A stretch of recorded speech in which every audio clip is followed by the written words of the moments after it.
sênior com muita experiência ao longo da vida.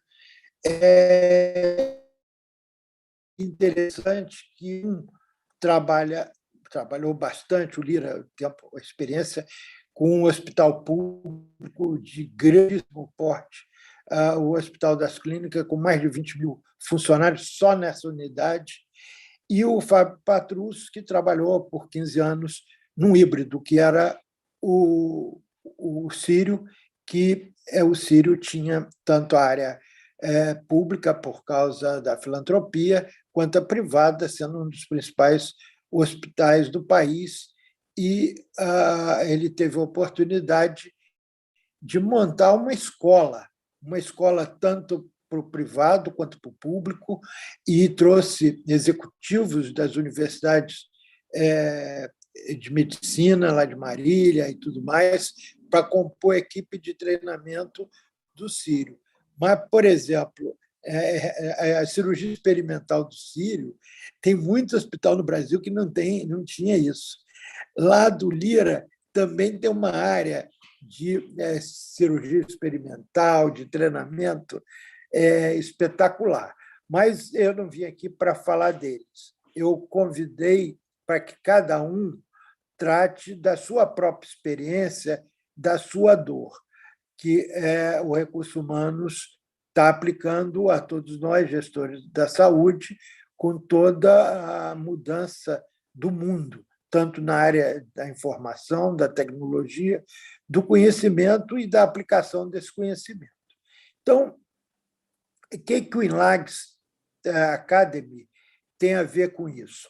Eu, como executivo da saúde, por muitos anos, tive uma dificuldade enorme de treinar as pessoas. A Amil, quando eu saí, quando me aposentei, ela tinha 22 hospitais. Então, para os hospitais, para a operadora, chegamos, na minha saída, tínhamos 33 mil empregados, e no Brasil todo, em várias cidades, e treinar esse povo todo. E a Amil sempre foi muito inovadora. Com as inovações, nós vimos que o mercado carecia disso. Então, o Alfredo Martinho nos procurou com uma ideia muito legal de educação à distância, nós adotamos e estamos empreendendo, fazendo o INLAGS Academy, utilizando a melhor tecnologia, o melhor dos autores, uma quantidade imensa de cursos, mas principalmente ouvindo a todos os possíveis contratantes desse sistema de educação, para ver se nós estamos no caminho certo e fazer os ajustes. Então, não quer dizer que nós já temos um monte de curso, temos tudo resolvido. Nós estamos prontos a adotar novos cursos, a produzir novas trilhas, enfim. Mas, olha, eu fiquei muito contente aqui da prévia que fizemos, porque o Fábio está empreendendo e com um aplicativo voltado para o recursos humanos e as demandas, que vai lançar em breve. E o Lira, com um desafio enorme de mudar o modelo mental de todo um povo dificílimo, que são médicos, professores, gestores da saúde. Bom, então, eu queria te pedir, Lira, inicia dando um resumo da sua vida profissional e acadêmica, e você vai falar, as pessoas vão provavelmente ter alguma dúvida e tal, e eu faço uma intervenção para te perguntar. Idem o Fábio Patrus. Tá? Então, Fábio, dá licença do Lira começar primeiro, depois passamos para você. Então, vamos lá, Lira. Olá, boa tarde a todos. É sempre bom estar aí participando com vocês. Assim, agradeço o convite antecipado aí, Paulo, né? Patrus já é um amigo conhecido, né? Então a gente fica bastante à vontade aí para estar nesse bate-papo aqui, né? Até por um tema tão interessante. Eu sou Luiz Lira, né? Eu sou diretor corporativo, ou estou como diretor corporativo aqui do Hospital das Clínicas, né, que é um hospital, hoje ele é conhecido como um dos maiores hospitais da América Latina, né? A gente tem em torno aí de 22 mil funcionários, né, e com uma estrutura, né, de 10 institutos, né, então a gente até é conhecido aqui como Grande Quarteirão Saúde, né, então assim, e sou formado em administração de empresa, especializado na área da saúde, né, pela USP, e aí caminhei para essa trilha aí de gestão de pessoas, né, sou professor, né, tenho essa minha vida acadêmica também, né, há quase 25 anos dentro dessa área, hoje atuando só com pós-graduação e MBA. Então, então a gente vai falar um pouco aqui sobre os desafios que nós temos e tivemos aqui também, né? Eu acho que é sempre importante a gente falar sobre esse caminho que nós percorremos aí, né, da pandemia. Se você permite, Paulo, eu já vou entrando e já vou falando, posso já dar seguimento aqui? Tá, maravilha. Então, assim, é sempre bom a gente comentar, depois eu vou conceituando tudo, mas é assim, nós aqui, nós estamos numa gestão que a gente tem um slogan, né, de gestão brilho nos olhos, aqui no Hospital das Clínicas, e é muito interessante, né, que eu sempre falo, né, que o nosso superintendente aqui, ele foi corajoso em definir esse slogan, né, porque quando a gente chega dentro de uma estrutura pública, aonde nós viemos vamos dizer, com um grande desafio de transformar esse olhar de funcionalismo público, trazendo as melhores práticas do mercado, né? Então, quando a gente chega, né, dentro da estrutura nova, com esse slogan brilho nos olhos, vocês imaginam, né? Nós sofremos até algumas chacotas, algumas piadinhas que falavam, não, isso aqui não é brilho nos olhos, tem que ser sangue nos olhos, né? E daí por diante, né? Mas a gente acreditava nisso, porque desde um projeto que nós trabalhamos, né, que junto com o Dr. Fumil e tudo mais, lá no ICESP, que nós trabalhamos na implantação do Instituto do Câncer, né, que a gente fazia questão, sabe, isso é interessante a gente falar, né, que a gente fazia questão de participar de todas as integrações desse hospital, até porque a gente partiu do zero, nós começamos a contratar desde o primeiro profissional, então a gente contratava em torno de 200 profissionais por mês, né, e a gente fazia questão de estar em todas as integrações. E por quê? Porque a gente queria olhar para aquela turma que estava entrando e falar o que vocês esperam dessa instituição e também dizer o que nós esperávamos deles, né? E o Dr. Fumil tinha uma fala muito interessante, que ele falava, para trabalhar aqui tem que ter brilho nos olhos. E ele falava, né, cabeça nas nuvens e pés no chão. E partiu daí esse slogan. E aí, quando a gente chega aqui dentro de uma estrutura bastante conservadora, né, sem uma política, né, salarial mais arrojada, então você imagina quando a gente fala nesse slogan. Mas até aí, aos poucos, a gente começou a mostrar, né, para toda a nossa população aqui que essa gestão era uma gestão voltada ao profissional, ao colaborador, né? E aos poucos eu sempre falo, né, que respeito, que credibilidade a gente conquista com o tempo, né? Então tá em cima das atitudes, né? Se eu consigo fazer o que eu falo, o caminho ele se torna muito mais curto, né? Para que a gente consiga alcançar esses pontos. E diante disso, né, teve até um aspecto importante que quando nós chegamos aqui, né, eu assumi essa posição aqui em torno de 2012, a gente tinha esse desafio e eu sempre fui um profissional de gestão de pessoas, um profissional de desenvolvimento de pessoas. E aí a gente vai entender por que eu estou falando isso, a gente vai chegar no nosso tema, né, que é extremamente interessante, que é o aprendizado ao longo da vida, né, ou educação continuada, né, ou formação continuada. Então, quando nós chegamos aqui, qual que era o meu olhar? Investir, né, em treinamento e desenvolvimento, investir em capacitação. né? Então, nós focamos todos os esforços dentro desse ponto, e nós tivemos um salto no primeiro ano, assim, de 2.000 horas de treinamento ao ano, para em torno de... O primeiro ano foi em torno de 8.000 horas, o segundo em torno de 30.000 horas. O terceiro ano, nós já batemos quase 130.000 horas de treinamento e capacitação. E aí foi muito interessante, que aí, assim, eu, dentro do que eu esperava e a minha expectativa, e a expectativa da minha equipe, né, o trabalho estava sendo brilhante, o trabalho estava sendo maravilhoso. E aí tem dois aspectos importantes aí a gente citar. O primeiro, numa reunião, né, onde a gente, todo ano, a gente presta conta, né, dos nossos resultados, eu fui cobrado por estar dando pouco resultado dentro da gestão. Aí é onde eu parei para refletir, falei, mas como? Os números contra fatos no argumento, né? Os números de estudo, eu saltei de tantas horas para 5, 6, 7, 10 vezes mais hora em treinamento. Aí eu percebi que não era isso que a autodireção estava esperando. E aí eles me cobraram o quê? O que você está fazendo quanto à mudança de processo dentro da área de férias? O que você está fazendo de mudança quanto à frequência? O que você está fazendo quanto à folha de pagamento? Tal. A gente está esperando isso.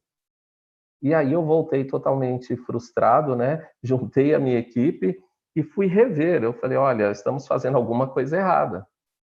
E aí é muito interessante, aí dentro de uma reflexão que nós fizemos, nós analisamos assim, primeiro, né, que a gente estava até conversando um pouquinho antes aqui, né, essa ação nossa, extremamente arrojada, eu acho que a gente atropelou um pouco a cultura da casa, porque eu estava chegando numa cultura de 70 anos de funcionalismo público, de uma estrutura extremamente conservadora, né, e até que ponto foi discutido ou foi pensado se eles estavam abertos para toda essa mudança, né? E aí ali foi uma reflexão muito interessante que eu parei, refletimos com toda a equipe e aí eu disse para a nossa gerente de T&D, né? Falei, olha, tira o pé do acelerador e vamos rever agora, vamos começar a trabalhar essa questão transacional, vamos rever os projetos de mudança de processo, vamos implantar sistemas, né? Que entra aí tecnologia, inovação e tudo mais. E que era isso que eles estavam esperando. Lógico que não paramos de trabalhar a área de desenvolvimento de pessoas, mas tiramos muito pé daquele ímpeto que a gente estava, né, para começar a focar dentro desses aspectos. E por que eu estou falando tudo isso, né? Porque é muito interessante, porque quando a gente fala também em aprendizado ao longo da vida, né, é uma coisa, primeiro, que não é nova, né? A Unesco já discutia isso há 50 anos atrás, mas dentro de uma concepção totalmente diferente. Então, nós, hoje, temos muitos facilitadores para que a gente olhe dessa maneira e pense nesse formato, né? Primeiro, e aí tem algumas questões a ser discutidas, né?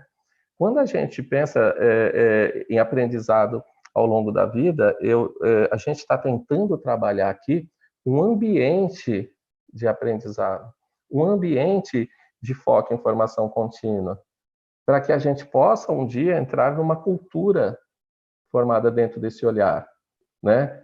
Então, assim, a gente vem cada vez ainda mais na área da saúde, né, que vocês conhecem muito bem essa área, tanto o Paulo quanto o Patrus, né? Nós somos convidados a se desafiar o tempo inteiro quanto a isso, né? Não tem como você parar e esperar o mundo rodar. Eu sempre falo, né? Uma vez eu fiz até uma brincadeira aqui, né? Que eu falei, gente, nós somos o maior hospital da América Latina e eu não tenho dúvida disso. Mas também não podemos sentar na rede e ficar, né, em versos esplêndidos falando eu sou o melhor hospital. Não, porque senão alguém passa a gente, né? Então essa busca, né, constante pelo conhecimento é fundamental, até porque nós estamos ligados à Faculdade de Medicina de São Paulo, né, que é exemplo dentro de publicações, de trabalhos e tudo mais, e busca pela inovação. Então, e aí é interessante entrar dentro do conceito, né, Paulo, que entrou essa pandemia, que foi uma coisa maluca, ninguém estava esperando, nós não estávamos esperando isso. Então, a gente tem em torno de 22 mil funcionários E aí, de um dia para o outro, a gente teve que contratar mais de 2.000 funcionários. A gente teve ajuda e apoio, né, de uma maneira extremamente solidária, né? Foi do Sírio, foi da Beneficência Portuguesa, foi do Einstein, foi de todos os parceiros, né? Isso foi muito interessante, mandando profissionais, né? Porque nós nos tornamos o maior covidário da América Latina, né? Nós, de um dia para o outro, tivemos que montar 900 leitos, 300 leitos em UTI, que muitas cidades aí não têm essa quantidade, ou não teve, né, em momento algum da pandemia, essa quantidade de leitos. Nós tivemos que desativar um prédio inteiro, que é o maior, que é o Instituto Central, aqui, para que ele ficasse só voltado a atendimento Covid. E aí a logística disso, de tirar os pacientes de todas as especialidades e encaminhar para outros prédios, né, que não eram o core e a especialidade deles. Para tudo isso, a gente precisou se reinventar, a gente precisou se capacitar e treinar de maneira muito rápida, porque os profissionais, eles tiveram que ser flexíveis dentro desse conhecimento. A ortopedia, de repente, teve que atender e teve que ajudar a atender o pessoal da uro, né? O INCOR teve que receber o pessoal da gastro, estou dando alguns exemplos, né? Aonde a gente tinha que ter equipe atualizada, né, e treinada para isso, porque a equipe do ICHC ficou totalmente voltada ao Covid, né? Então, isso tudo criou uma situação diferente, né, e para que a gente repensasse todo esse fator do conhecimento também. Aí eu trago algumas reflexões, né? Primeiro, o que trouxe de benefício tudo isso? Primeira coisa, eu acho que adiantou alguns passos aí que talvez aconteceriam um pouco mais à frente. Exemplo, home office, né? Que todo mundo falou em todas as lives do mundo sobre home office, né? Mas talvez, da maneira que aconteceu, só acontecesse daqui a alguns anos. E nós fomos obrigados, né, a abrir, né, o nosso olhar para isso, e até empresas mais conservadoras não teve jeito, teve que partir para essas questões, meio sem saber como era esse mundo, meio sem discussão quais eram os benefícios dos profissionais, quais não eram, ou qual que era o apoio que eu tinha que dar a esse profissional. Eu faço parte de um grupo de 80 executivos de RH, que muitas vezes eu pensava, gente, será que sou eu que estou perdido, né? E aí a gente entrava no grupo, estava aquela coisa maluca, ninguém sabia o que fazer para o próximo dia. Então, essa questão também fez a gente refletir, né, e aprender com todas essas situações. Né? Como a outra coisa também que eu acho que adiantou foi a questão do EAD. Nós também era uma coisa que eu acho que ia criar essa dimensão que criou daqui a algum tempo. Eu acho que era um caminho sem volta, mas não ia acontecer agora. E até que ponto nós estávamos preparados para isso, né? E é interessante também a gente refletir sobre o profissional de saúde, que enquanto estava todas as organizações colocando 100% o profissional em home office, nós aqui, ainda mais da estrutura pública, a gente não podia colocar o profissional em home office, porque a gente precisava da maior quantidade de mão de obra qualificada atendendo e dando suporte a esse atendimento do Covid. Então, eu tive situações de profissionais, né, com a idade um pouco mais avançada, da família ligar aqui e falar, eu quero que você tire meu pai daí. Não é justo o que vocês estão fazendo. Então, olha a situação, né, que nós vivemos e tivemos que contornar de uma maneira mais lógica, sempre com apoio muito forte da nossa diretoria clínica, da nossa superintendência aqui, e a gente teve o comitê de crise que agiu de uma maneira muito eficiente em todos esses aspectos. Então, a gente teve que se reinventar, né, dentro desse conceito. Então, quando eu falo que hoje a gente está tentando criar esse ambiente de aprendizagem contínuo e ao longo da vida, é dentro desses aspectos também. Criar a cultura. E o que eu penso diante disso, né? Sair do formato tradicional, não se dá mais para pensar só em sala de aula, professor, diploma, né? A gente vai ter que rever tudo isso. Mas também, por outro lado, é muito interessante, né, que eu dou aula no Einstein também, né, na pós-graduação do Einstein, teve situações, né, que assim, um na sexta-feira e outro no sábado, de pensamentos completamente diferentes, né?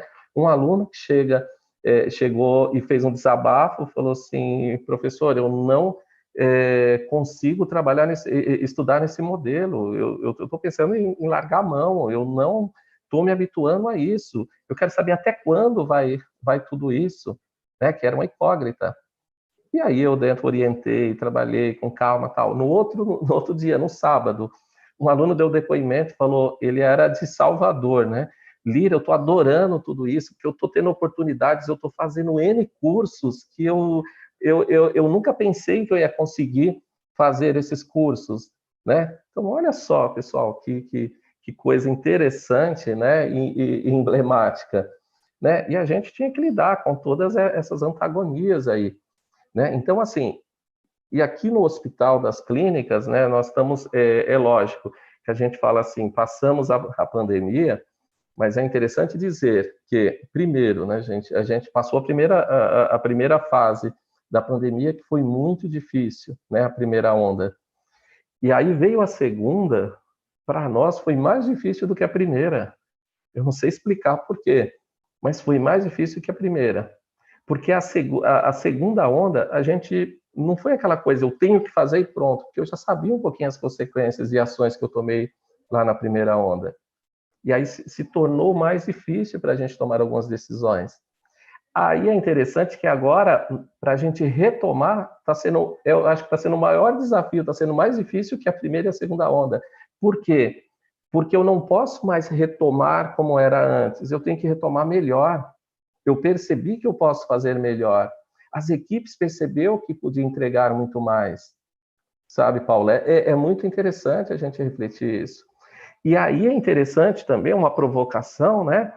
Que também tudo isso tirou um pouquinho as equipes de uma zona de conforto que estavam, né? Então, aquela equipe que falava, olha, eu consigo atender tantos pacientes com tanto de dimensionamento Y e tal, de um dia para o outro se viu fazendo o dobro, o triplo.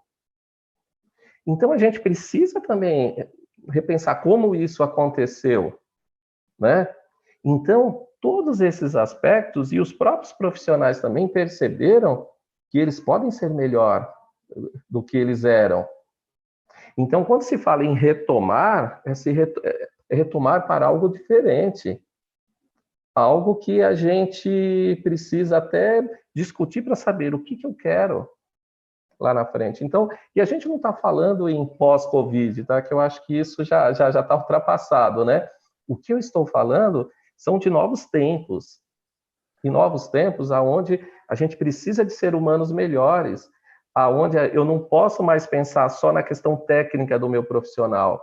Eu tenho que pensar no meu profissional de maneira sistêmica. Ô, Lira, tua fala, para mim, está muito melhor do que eu imaginei. E fico feliz de ter orientado de não usar slide, não ser professoral. É contar os seus cases. E você está sendo brilhante. Mas eu estou aqui me coçando por causa de perguntas que eu gostaria de fazer para você. Porque você disse, eu media meu resultado pelo número de horas que as pessoas eram treinadas. O gestor, quando vê muitas horas de treinamento, vê custo, porque para fazer todas essas horas de treinamento, você tem que tirar o profissional do trabalho para ir para o treinamento e tem que pagar os professores de todo esse treinamento. Mas, por exemplo, uma outra forma de falar é eu aumentei a produtividade da equipe não sei quantos %. Aí o gestor já vê, caramba, isso aumentou a minha receita, aumentou a minha performance. E a outra seria a qualidade percebida dos clientes do HC, desde que eu entrei aqui, melhoraram uma barbaridade. Alguém pergunta, mas como que você conseguiu isso? Através de treinamento. Como que você conseguiu? Melhoria está na qualidade, mas você fez foi o treinamento, que foi o caminho para chegar aí. Então, qual é o KPI que você está usando hoje para mostrar os teus resultados, mantendo as horas de treinamento e esse esforço das pessoas se treinarem e se motivarem para o treinamento. O que você tem utilizado? Muito legal. Assim, é por isso que é bom a gente falar com o pessoal do ramo, né, Patrus? Assim, a pergunta vem certeira, assim, né? Muito legal. Mas é assim, né? É importante dizer, Paulo, que eu escolhi ele por um caminho assim. Eu poderia chegar aqui e falar que estava tudo maravilhoso, que a gente estava fazendo uma gestão maravilhosa, né? De brilho nos olhos, fantástico e tal. Então eu fui pelos tombos e tropeços e apontei como um tropeço. Por quê? Porque a gente teve que parar e repensar a nossa estratégia, porque a gente viu que não estava sendo assertiva. E um dos pontos, você tocou assim de maneira cirúrgica, né? Foi isso, a gente chegar com o ímpeto de querer mudar, de querer fazer, de querer transformar, né? E de maneira meio abrupta, assim. E aí você falou no aspecto assim que a gente analisando, a gente viu que também foi uma falha nossa, né? E foi algo que a gente tem que olhar como uma oportunidade de melhoria imensa, né? Então, assim, quando você fala dentro desse aspecto, é fundamental, primeiro porque é isso mesmo, né? Alguns gestores, eles veem treinamento como despesa, eles não veem como investimento. Agora, cabe a nós que fazemos tentar mostrar, da maneira que você deu alguns exemplos aí, tentar mostrar realmente que isso é investimento. Né? Então, quando nós falamos que demos esse salto em horas, e aí eu tenho um superintendente alucinado por resultado, que é o Tom Zé, né? Que ele diz sempre, ele fala assim, Lira, eu preciso saber se o que a gente gastou, de que maneira isso está retornando para nós. Eu preciso saber de que maneira o profissional que retorno que ele deu, né, em eficiência, eficácia. Que esse indicador, e aí vocês que são do ramo, vocês podem... É muito difícil da gente mensurar sem você ter ferramentas adequadas, né? E não só ferramentas adequadas, eu não ter uma cultura que me favorecesse trabalhar isso, né? Então, esses aspectos eu acho que foi um aprendizado e que agora, né, a gente está se estruturando, a gente está implantando uma ferramenta aonde a gente consiga, primeiro, né, ter esse olhar de razão dentro de tudo isso, né? Não só, exatamente, vocês pegaram um ponto muito interessante, não é só, até a gente questionou isso aqui nas nossas reuniões, falava assim, tá, 130 mil horas, mas o que isso significou? E aí é muito interessante também a gente dizer que eu parei para refletir também um pouco nisso, porque eu gosto de andar muito nos institutos, e eu fiz uma reunião com os funcionários mais da linha de frente, né, vamos dizer, entre aspas, aqui está de chão de fábrica, no qual eu fui surpreendido com uma pergunta, falando, Lira, o que vocês fazem de treinamento que eu não fiz um treinamento até hoje, eu não fiz uma capacitação? Aí eu parei, olhei para o chefe deles assim, né? Aí ele ficou meio assim, né? Por quê, né, gente? Porque a gente não estava conseguindo capilarizar a informação. Mas não é só isso, não, Lira. Também tem muito chefe de setor de serviço que não libera o time para o treinamento. Também. Então, aquelas pessoas ficam muito prejudicadas. E você falou, o trabalho do recurso humanos de mudar a mentalidade de quem está acima, quer dizer, um treinamento para liderança também é fundamental para essa liderança entender que treinar, melhorar e para as pessoas, porque imagina um sujeito 20, 30 anos na mesma função, sem aprender nada, sem mudar nada, ele também fica muito desmotivado. Sim. Mas essa explicação do pessoal de baixo é porque muito supervisor, muito chefe de setor não libera para o treinamento, ainda fica contra a turma do treinamento. Pô, esse cara ficou convocando aqui para o treinamento, atrapalhando minha vida. Matando hora de serviço, né? Exatamente. Então, mas, olha, vocês não estão indo bem à toa. O HC não está com esse nome todo à toa. Foi porque está sendo feito, e na gestão do Giovanni está ótimo, mas as gestões anteriores, também o Tom Zé está aí há quantos anos? Talvez, sei lá, 20 anos. ele Como manteve superintendente, 8 anos, né? Que ele está duas 8 anos, mas gestões, né? digo, no hospital. Ah, sim. No hospital ele está junto comigo Ele aqui, em torno sabia de tudo 25 daí. anos. Então, Sim, então, isso exatamente. é muito importante, porque o Donzetti apoia como Sim, executivo. Então, são sim. pontos assim que a gente tem que ver.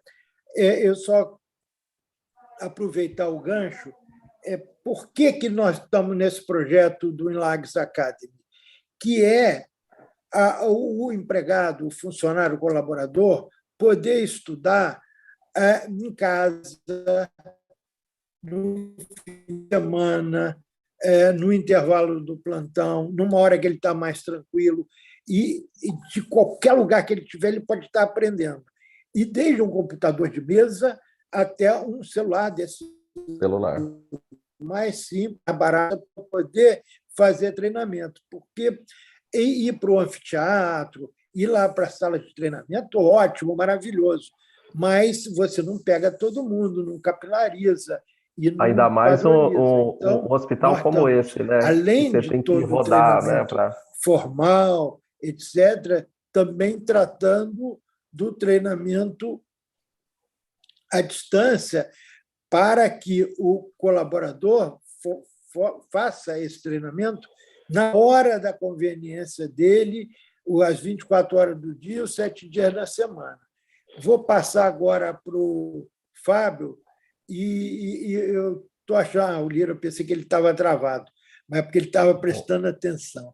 Sim, Então, para sim. poder, nós temos uma hora só, e como eu disse no início, para ouvir vocês, eu ficaria aqui o dia inteiro. Mas vamos ouvir o Patrus também por essa parte da inovação, da tecnologia que ele vem usando, enfim.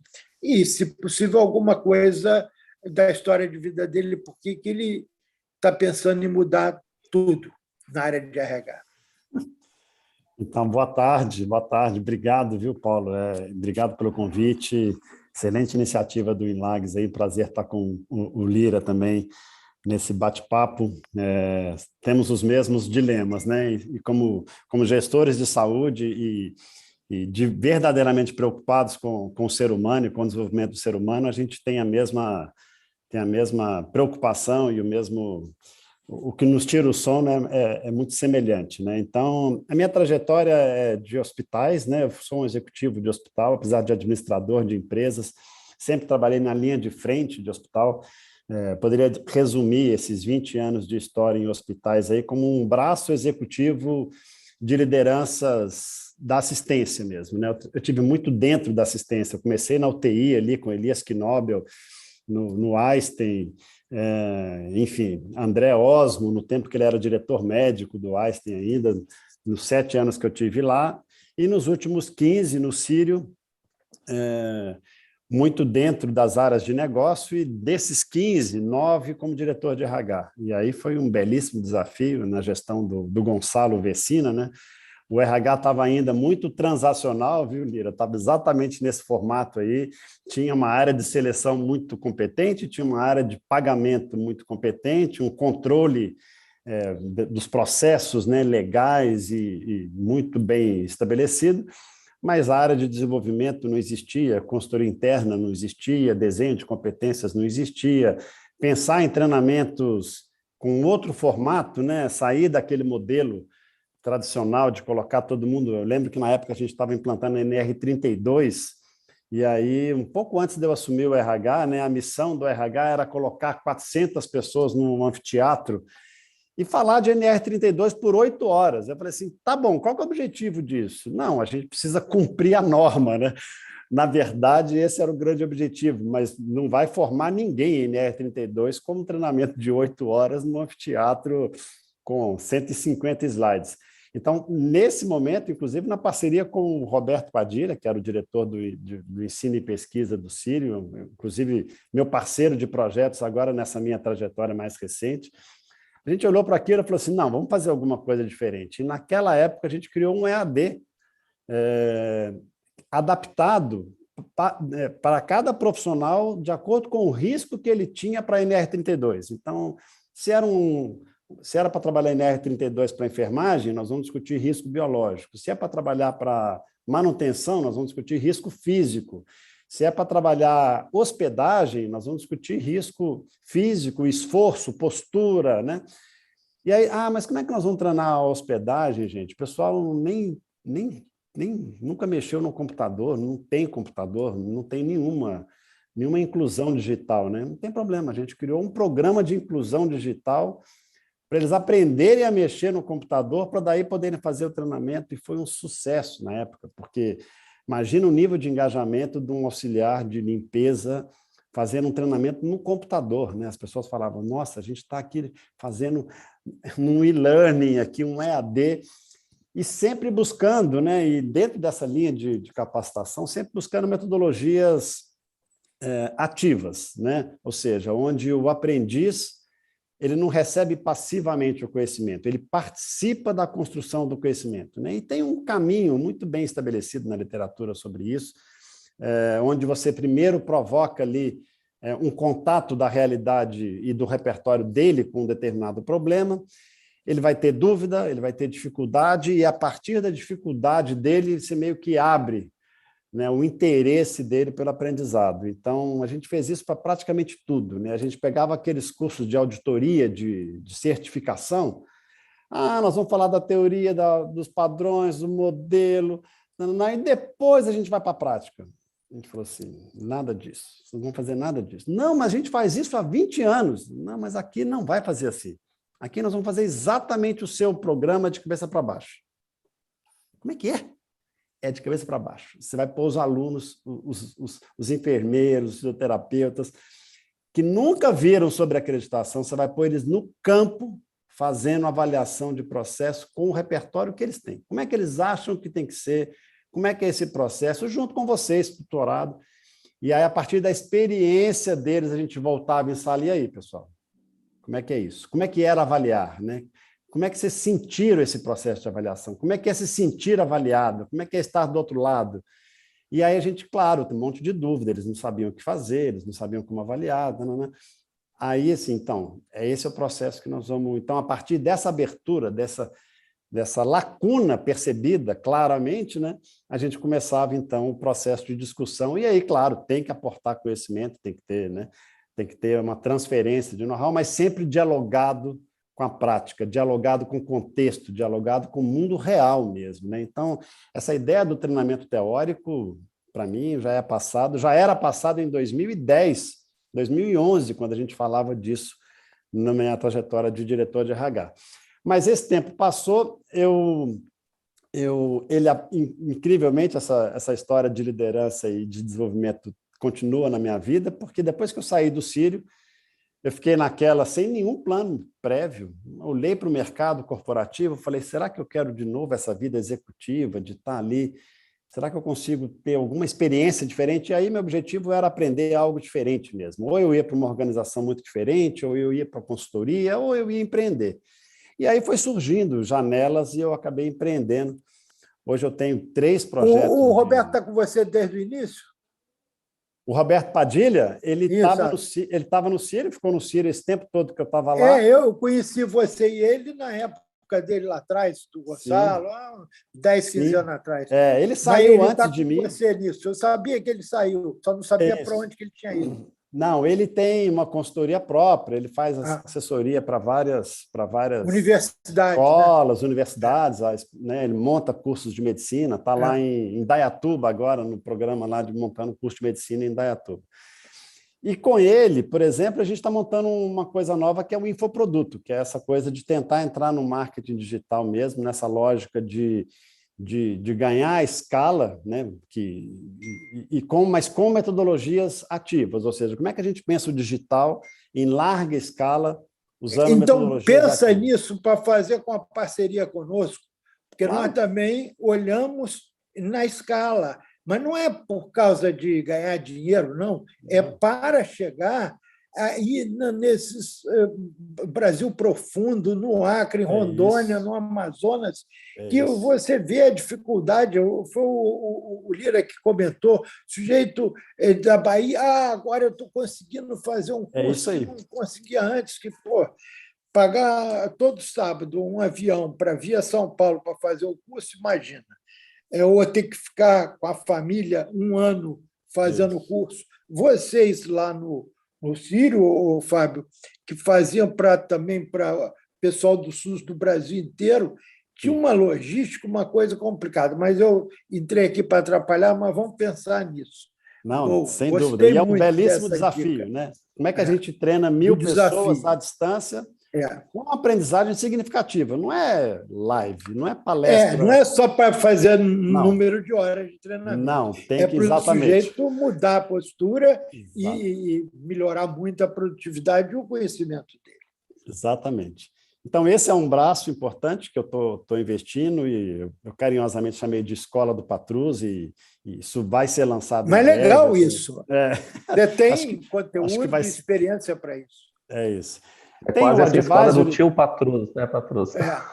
Então. Mas, assim, muito focado para a liderança assistencial mesmo, porque eu acho que é ali que está Primeiro que é ali que tem as pessoas que fazem a diferença no hospital, nada contra o back-office, né? É fundamental. Mas 80% do hospital é quem está na ponta, né? Eles que fazem o hospital ser hospital. Então, deixa eu dar uma interrompida aí também. Essa questão da liderança, mas a liderança é RH. Estamos vivendo a transição do departamento pessoal para o RH. Primeira coisa que mudaram foi o nome, agora chama RH. Mas não mudou, continua o departamento pessoal, que é um puxadinho da contabilidade. Então, se não mudar essa visão de que numa empresa de serviço, como a saúde, como o hospital, as pessoas que fazem a diferença, as pessoas que vão fazer essa mudança toda. Que a primeira coisa é que, bom, eu penso assim, por isso que estou aqui, que a primeira coisa que eu olho numa instituição são as pessoas. Aí depois vem processo, vem dinheiro financeiro, vem tecnologia, porque a pessoa certa, o Fábio e Lira, ela aprende, ela se vira, ela dá um jeito. Agora, você pode mandar para Harvard, dar um computador mais moderno para uma pessoa que não está disposta e que não vai fazer diferença, não adianta. O brilho no olho, você colocou que ele é fundamental. Se o olho não brilhar, desiste e vai procurar outro. Mas siga, Patrus, eu estou atrapalhando aqui. Não, imagina. Não, excelente, excelente. Esse entusiasmo aí é que nos energiza. É muito bom. Então, eu acho que é isso, mas assim, deixa eu perguntar para o Lira aqui, só para ele dar uma palhinha. Quantos líderes nós temos ali no Hospital das Clínicas? De coordenador para cima, vai. De coordenador, acho que em torno de 700, mais ou menos, 700. O último trabalho que a gente fez aqui.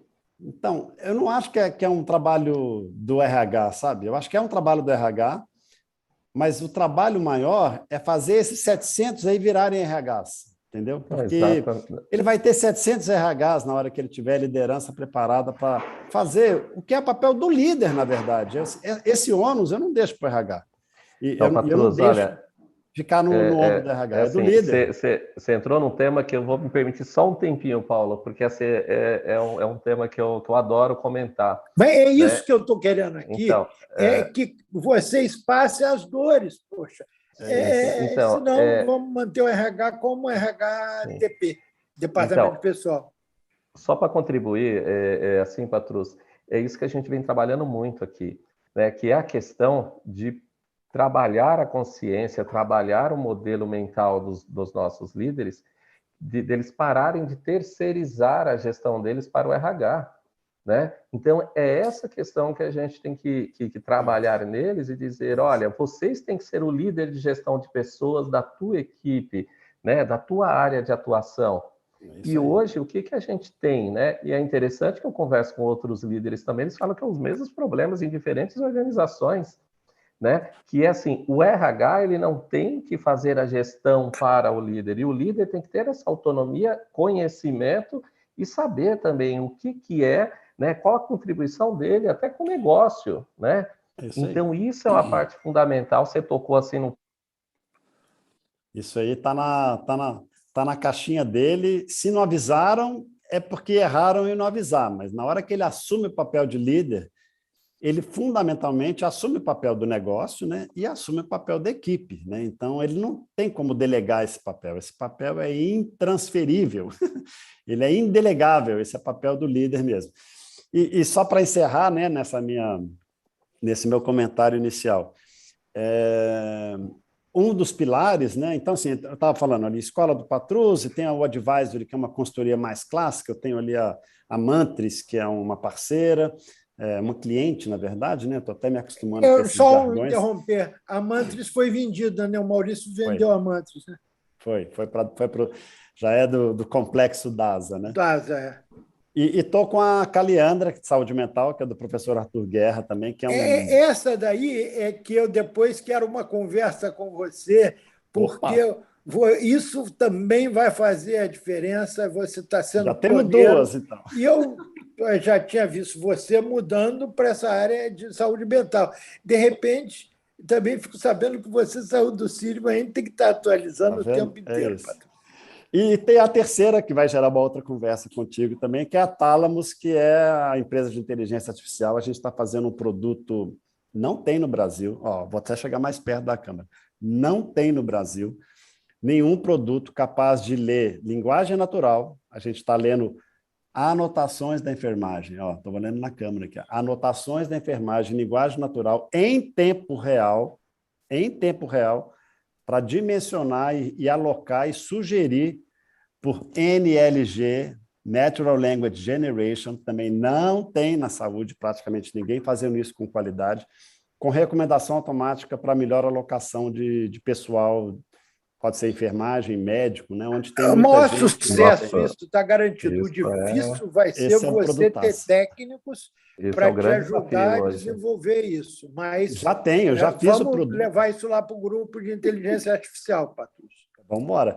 O produto está pronto, a gente já testou no Sabará, o Sabará já validou 100% a POC, o Ari é um patrocinador grande do projeto. Qualquer coisa que você queira testar no HC também, eu quero, aberto, viu, Patrus? A portas abertas. Lógico, o produto está pronto. Mais comenta aqui.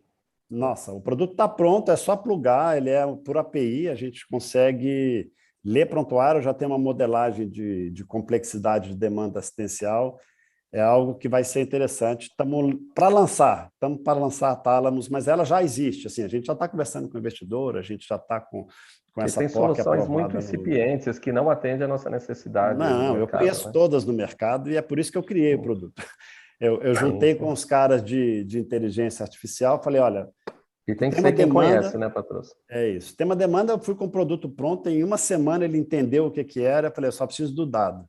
E aí o Ari foi o primeiro, assim, estendeu. Foi a primeira conversa e na semana seguinte ele já tinha topado e a gente fez uma POC lá, linda, assim. Os resultados saíram agora, semana passada, e a gente vai agora plugar, a gente vai agora grudar as APIs. Olha, é isso que eu digo sobre o recurso humano fazendo a diferença. O Ari é o típico do recurso humano que faz a diferença.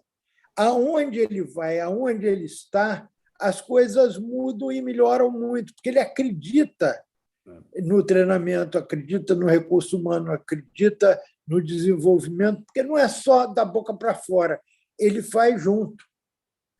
Então, é como o Tom Zé lá do HC. São nomes que estão nos lugares certos mesmo para fazer diferença. Para dar certo. Então, não tem como. Mas, olha, vocês estão... eu fico preocupado, daqui a pouco o Lira também querer ir para o empreendedorismo e vai tem que treinar sucessores. Pô. Vamos lá. Senão, não, mas isso a gente já faz eternamente. Se tem uma área que precisa muito, é na área de recursos humanos. Então, vou entrar aqui nas perguntas, já estamos nos minutos finais.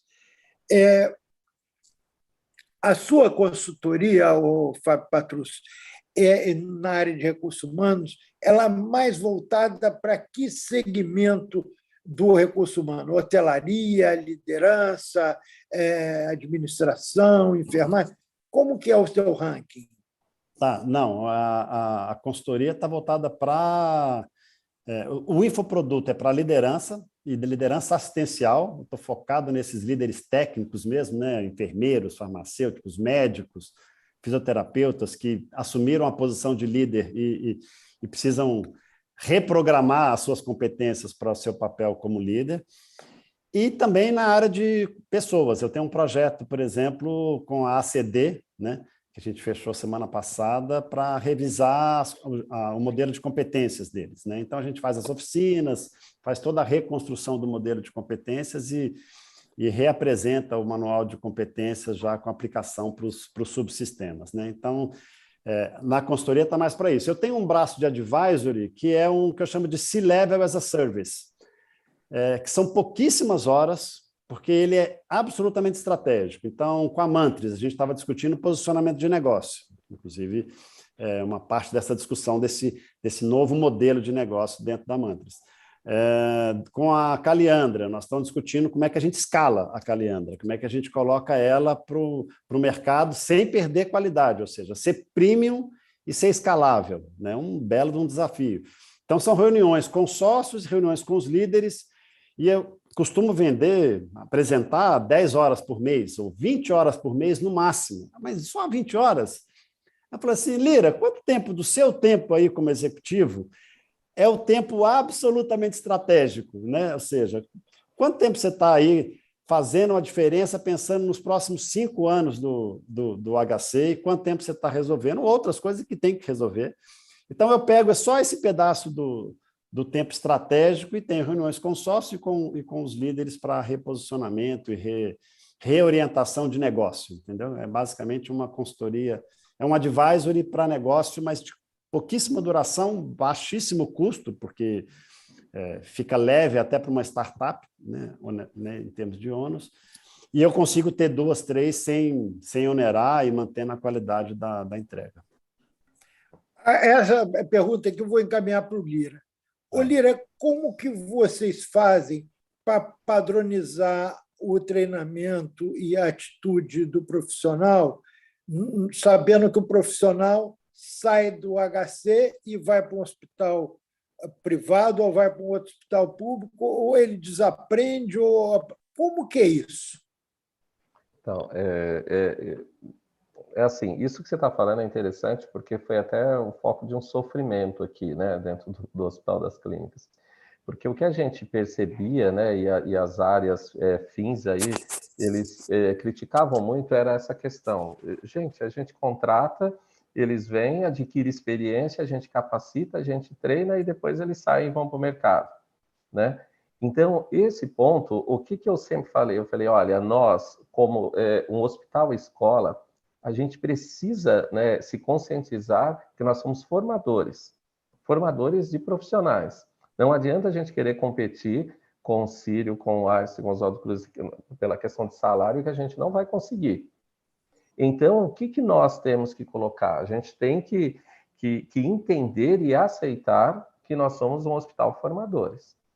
Então, assim, quando a gente aceita isso, a gente aceita também que a gente tem um conceito respeitado no mercado e que, normalmente, qualquer hospital, quando fala esse hospital, lá no processo de seleção, que fala ele é do Hospital das Clínicas, eles, mais que rápido, eles falam, opa, vamos pegar isso aí que ele está bem preparado.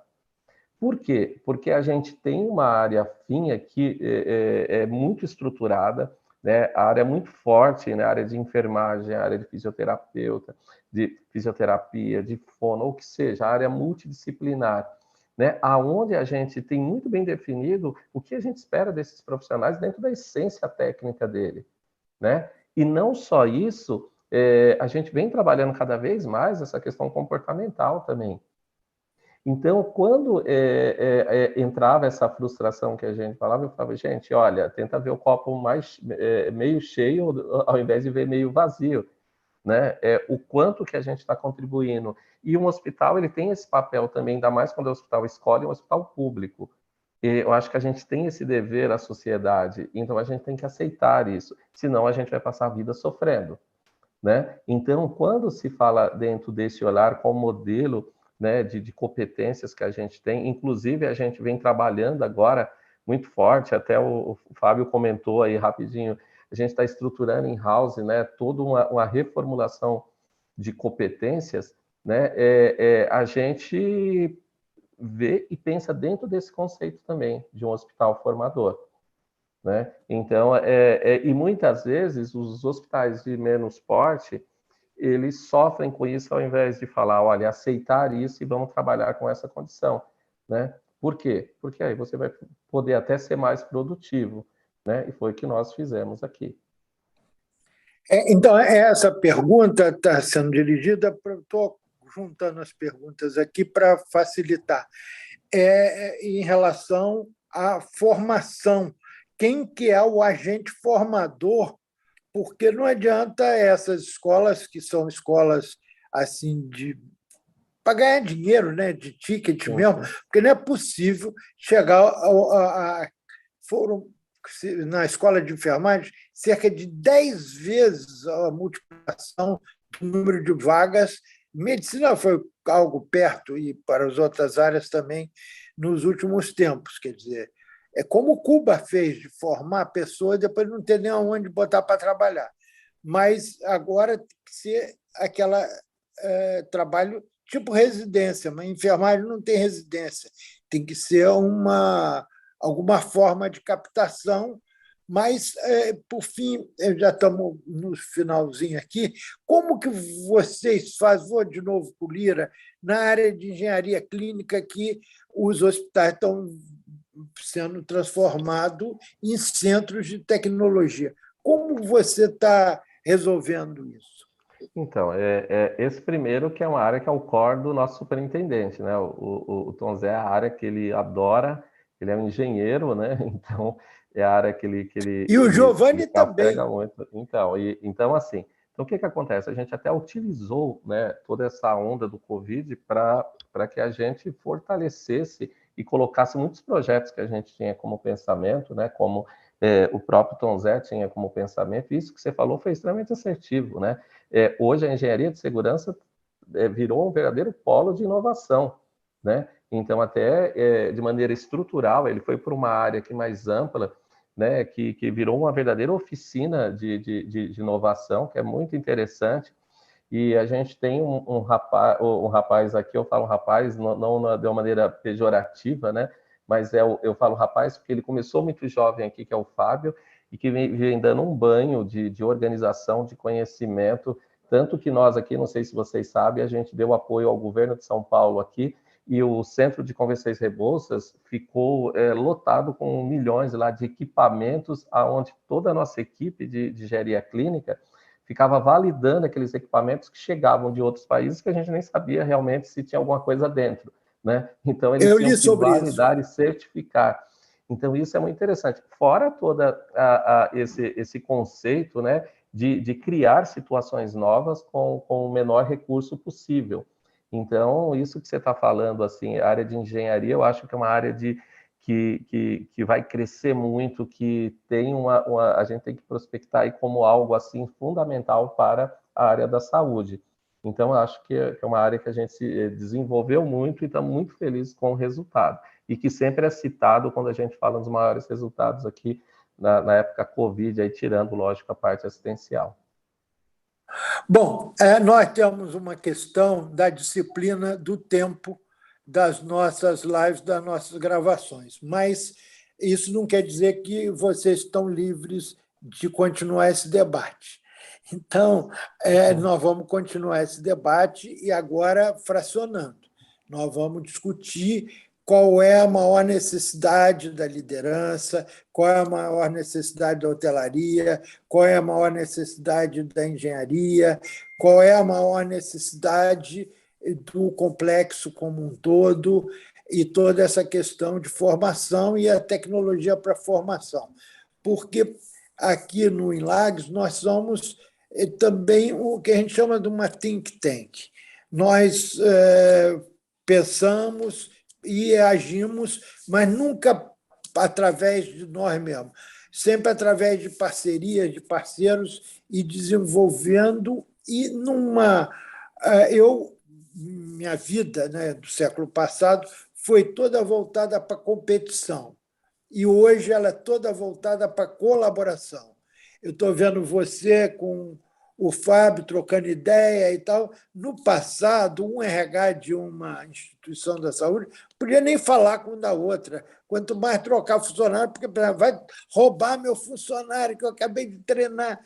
Mas agora a gente tem que ter colaboração. Então, nós vamos juntos tentar, e convidando vocês, para a gente criar um hub de colaboração para desenvolver o recurso humano na saúde. Vocês têm ideia, nós somos mais de 5 milhões. O Brasil tem 6 mil municípios, com pelo menos um pequeno hospital em cada um lugar desse. Então, você imagina esses hospitais todos, a precariedade que eles têm de recurso humano, de treinamento, de tudo mais. Nós temos que levar para esse Brasil todo essa solução, porque senão acontece igual no Amazonas. Pô. As pessoas morriam porque não sabiam como lidar nem com oxigênio, nem com intubação, nem com massagem cardíaca, quanto mais com o Covid, com a coagulação e tudo mais. Então, o desafio é grande, viu? Eu conto muito com vocês. Muito obrigado pelo tempo, eu gostei muito e eu acho que vai ajudar muito. Eu queria agora passar um vídeo que deveria ter passado no início, mas me distraí, e terminarmos a reunião. Muito obrigado. Até mais. Eu que agradeço. Assistam o vídeo aí, não cancelem não a audiência. Não, eu digo agora é a audiência que está nos ouvindo. Vamos lá, Marisa, por favor.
Muito bom. Então, agora podemos nos despedir. Obrigado, turma.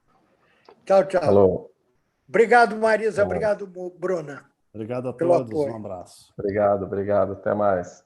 Até mais. Obrigado, Lira. Um abraço. Alô, até mais, Patrus. A gente se fala aí, viu, Patrus? Opa, vamos sim.